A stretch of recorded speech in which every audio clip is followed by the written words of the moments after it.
Baik, selamat datang kembali di channel saya Timotius Duha. Pada kesempatan kali ini, saya akan membahas mengenai aturan penulisan skripsi di bab 3. Nah, biasanya bab 3 terdiri dari 5 bab, yakni bab 1 sampai bab 5. Pada kesempatan ini, kita akan fokus untuk bab 3 yaitu metode penelitian. Nah, skripsi umumnya 60 sampai 80 lembar halaman. Dan khusus bab 3 porsinya di kisaran 18 sampai 23 halaman. Sedangkan susunan bab 3 itu terdiri dari jenis penelitian, populasi dan sampel, definisi operasional, data penelitian, metode analisis data, pengujian instrumen penelitian, pengujian asumsi klasik, dan uji hipotesis. Jadi tampilan ini khusus untuk penelitian kuantitatif. Nah, jadi perlu saya ingatkan bahwa istilah yang digunakan ini harap disesuaikan dengan kampus di mana kamu belajar. Misalkan kalau di tempat saya kita memakai istilah jenis penelitian. Barangkali di kampus lain memakai istilah desain penelitian. Nah, kalau di layout atau tampilan ini saya tidak memuat tempat dan waktu penelitian karena di kampus saya tempat dan waktu penelitian itu dibahasnya di bab 4 atau lebih persisnya di pembahasan deskripsi lokasi penelitian. Jadi harap disesuaikan dengan keadaan kamu di mana kamu belajar. Jadi saya akan menampilkan yang 8 ini saja dulu.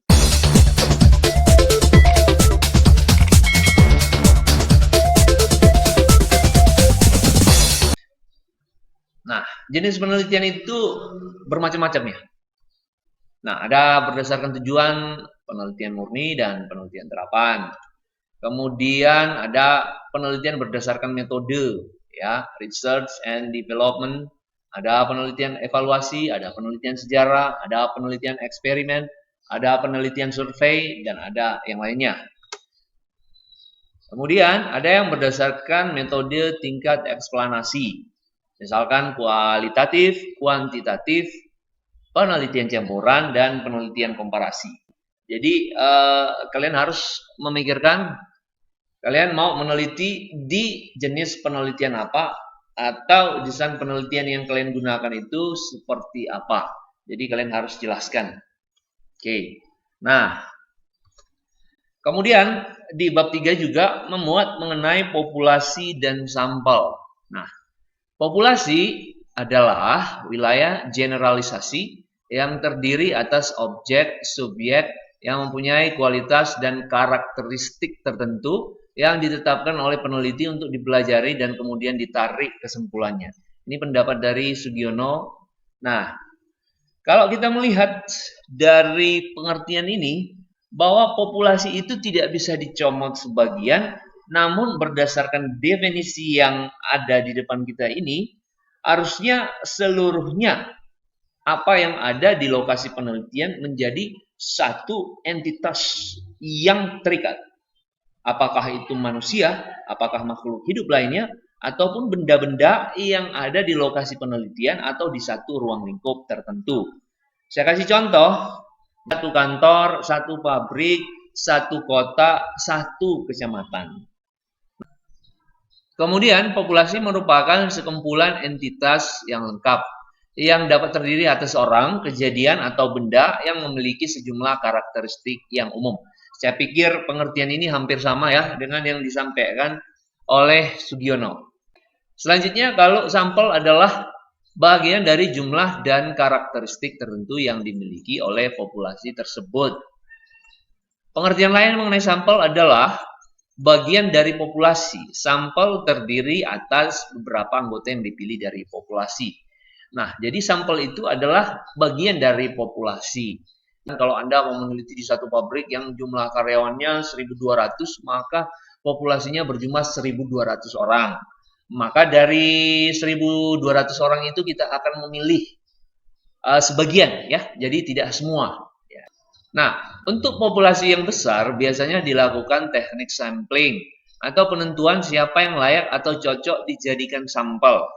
Jadi, penentuan sampel pada umumnya ada dua, melalui probability sampling dan non-probability sampling. Nah, jadi kalau misalnya menurut kamu yang 1.200 itu terlalu banyak, maka kita akan mengurangi jumlah populasi tersebut dengan penentuan metode sampling yang dua ini, probability sampling dan non-probability sampling. Tetapi perlu diingat, kawan-kawan, bahwa penelitian sosial itu biasanya terkadang populasi dan sampelnya jumlahnya sama, yakni bila jumlah populasi kurang dari 100, maka seluruh populasi dijadikan sampel. Tapi khusus untuk jumlah, ya, jumlah populasi yang kurang dari 100, maka pengertian sampel bagian dari populasi kita kesampingkan dulu, ya. Kita kesampingkan dulu karena di sini kalau jumlah populasi kurang dari 100, maka istilah yang digunakan adalah sampel jenuh atau populasi dijadikan sampel dan sampel menjadi populasi. Artinya jumlah populasi sama dengan jumlah sampel. Yang ketiga, kita membahas mengenai definisi operasional.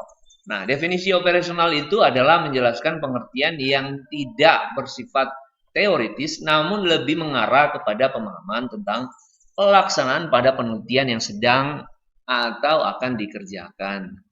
Nah, pengertian yang disampaikan lebih fleksibel dan tidak kaku. Nah, definisi operasional diteruskan untuk menjelaskan lebih rinci alur-alur yang akan dikerjakan untuk menguraikan variabel-variabel penelitian yang akan diteliti, seperti kategori.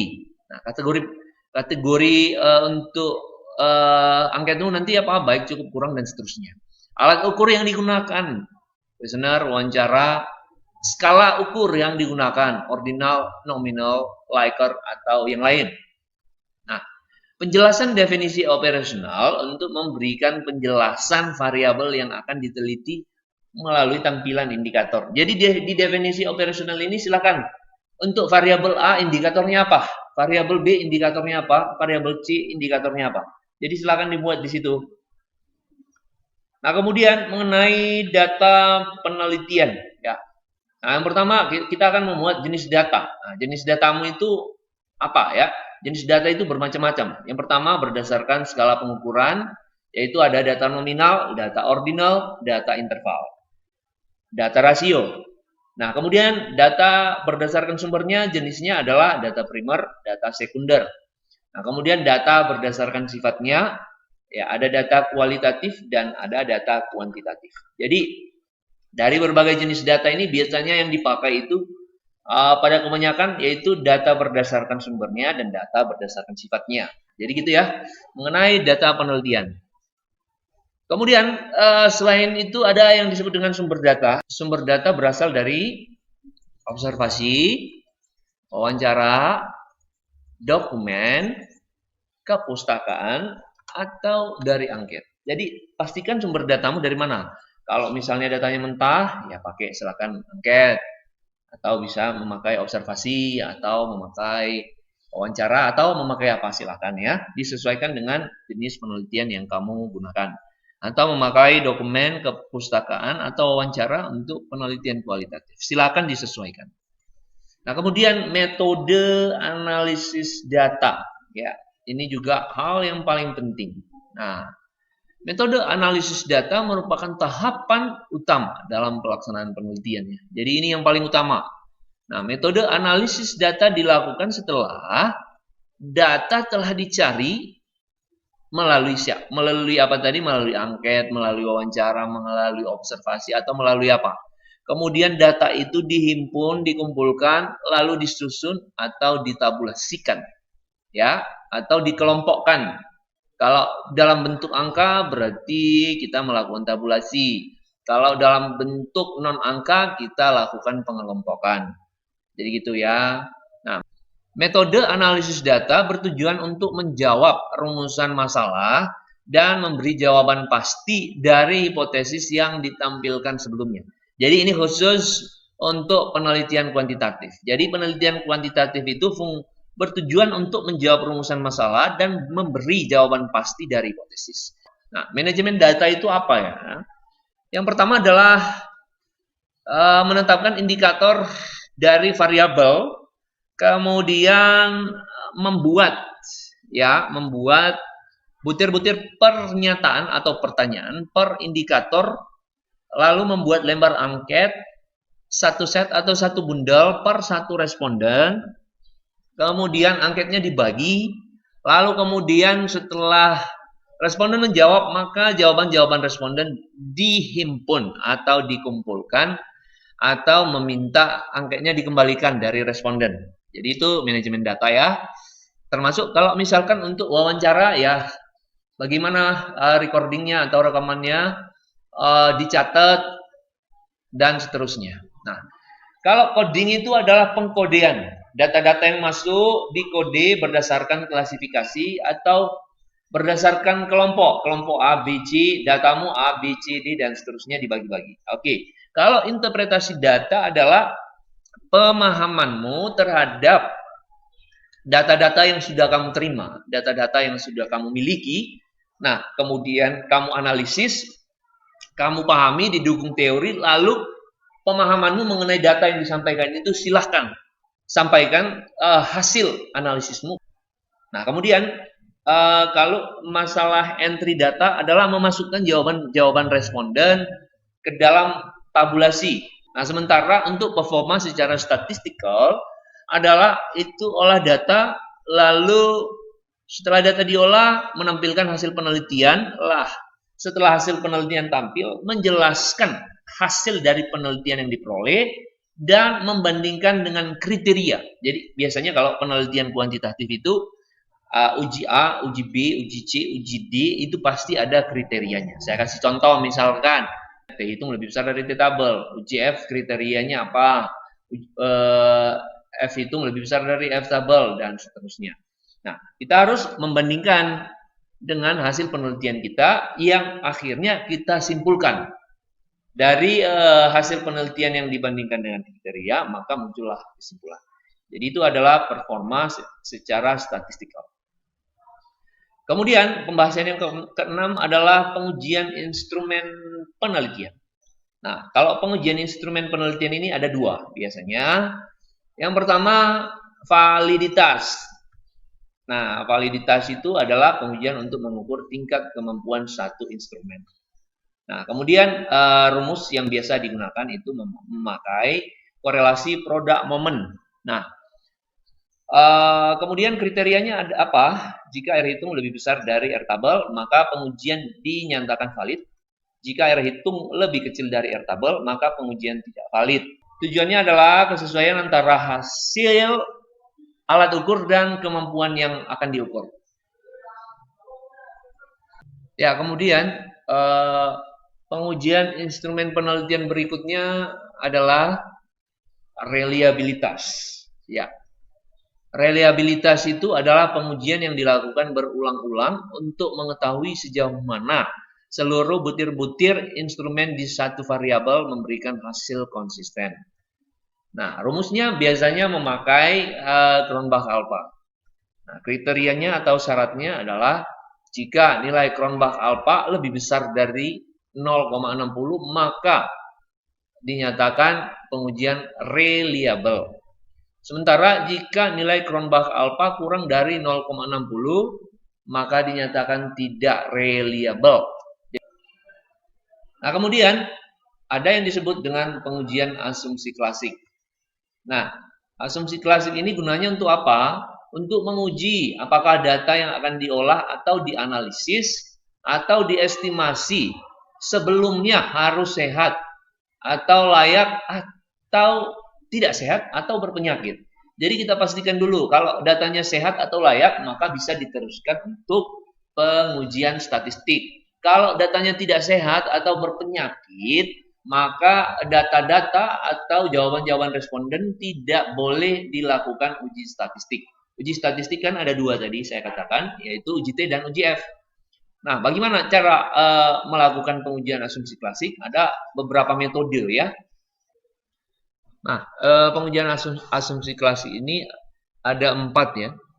Uji normalitas data, uji heterokedastisitas, uji multikolonialitas, dan uji autokorelasi. Nah, kalau misalnya kita memakai uji regresi ya, regresi sederhana, maka kita cukup menggunakan yang dua saja, nomor 1 dan 2, yaitu uji normalitas data dan uji heteroskedastisitas. Nah, kalau kita menggunakan regresi linear berganda, maka baiknya kita menggunakan 3 uji, yaitu uji normalitas data, uji heteroskedastisitas, dan uji multikolonialitas data. Nah, pertanyaan, kenapa di regresi sederhana tidak digunakan uji multikolonialitas? Nah, tujuan dari uji multikolonialitas ini adalah untuk melihat hubungan antara variabel bebas yang satu dengan variabel bebas yang lain. Nah, tentu kalau regresi berganda kan variabel bebasnya lebih dari satu. Jadi, kita mau melihat situ apakah variabel bebas yang satu memberikan pengaruh terhadap variabel bebas yang lain. Kalau itu terjadi berarti berpenyakit. Nah, sementara kan regresi itu pengaruhnya dari variabel bebas ke variabel terikat. Jadi itu yang kita uji. Sementara kalau di regresi sederhana tidak perlu dilakukan itu karena kepada siapa pembanding variabel bebas dibandingkan dengan variabel bebas yang lain kalau misalkan variabel bebasnya cuma satu. Ya, kemudian saya pikir uji autokorelasi ini tidak perlu dipakai untuk regresi sederhana maupun regresi berganda karena itu mubazir menurut saya atau buang-buang waktu karena uji autokorelasi itu fokusnya itu ke data yang bersifat time series atau data cross section. Jadi saya pikir kalau untuk penelitian yang mendapatkan sumber data dari angket itu bukan data time series atau data cross section ya. Oke. Yang kemudian masing-masing pengujian perlu menuliskan pengertiannya, rumusnya, dan kriteria syarat lolos uji. Seperti misalnya normalitas kan pengertiannya apa. Rumus yang dipakai biasanya adalah rumus Kolmogorov-Smirnov gitu loh. Syarat lolosnya apabila nilai Kolmogorov di atas 0,05. Nah, kamu juga harus uraikan untuk heteros, uraikan juga untuk multikolonialitas. Nah, diharapkan bahwa data yang telah dihimpun atau disusun memenuhi kriteria Bayes Linear Unbiased Estimator atau BLUE. Nah, apa ini maksudnya BLUE? Nah, Bayes artinya varians yang ada memiliki nilai error paling minimum. Jadi kalau boleh kesalahannya itu di bawah 0,05%. Oke, yang kedua, linear artinya variabel-variabel penduganya hanya berpangkat 1. Yang ketiga, unbiased artinya nilai harapan dari estimator sama dengan nilai yang benar. Nah, kalau estimator artinya hasilnya efisien karena ketiga kriteria di atas, yaitu Bayes linear unbiased itu telah terpenuhi. Nah, jadi kalau sudah memenuhi BLUE ini, maka OLS-nya bagus. Ya, jadi OLS itu adalah ordinary least square atau metode kuadrat terkecil. Yang terakhir adalah uji hipotesis. Nah, hipotesis merupakan anggapan dasar atau jawaban sementara yang bersifat praduga. Jadi, kalau praduga itu berarti harus dibuktikan dulu. Ya, hipotesis berasal dari pengembangan pemahaman yang dimulai dari rumusan masalah, diteruskan ke kerangka teoritis, lalu ke kerangka berpikir. Nah, kesemuanya ini adalah satu ikatan yang sambung menyambung. Nah, karena hipotesis bersifat praduga, maka kebenarannya harus dibuktikan. Nah, bagaimana caranya membuktikan hipotesis itu? Ya, melalui penelitian. Melakukan penelitian, lalu menguji hasil data yang telah didapatkan. Nah, jika memakai regresi sederhana, alat analisisnya, maka memakai uji T. Nah, biasanya regresi sederhana ini satu variabel bebasnya dan satu variabel terikatnya. Nah, jika memakai alat analisis regresi linear berganda, maka memakai uji T dan memakai juga uji F. Nah, sama seperti penjelasan saya yang sebelumnya, Anda harus jelaskan di situ apa itu pengertian uji T, apa rumus dari uji T, dan apa kriteria dari uji T. Nah, sama juga dengan uji F, apa pengertian dari uji F, apa rumus dari uji F, dan apa kriteria dari uji F. Jadi silakan dimuat di dalam bab 3. Regresi linear berganda itu baru diterapkan apabila variabel bebasnya lebih dari satu. Nah, kalau variabel bebasnya lebih dari satu, maka katakan misalnya variabel bebasnya ada 2, maka uji T-nya 2 kali dilakukan. Kalau variabel bebasnya ada 3, maka uji T-nya dilakukan 3 kali.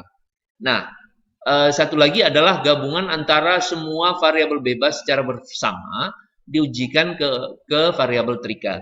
Jadi ada 2, makanya dia disebut berganda, 2 kali pengujian.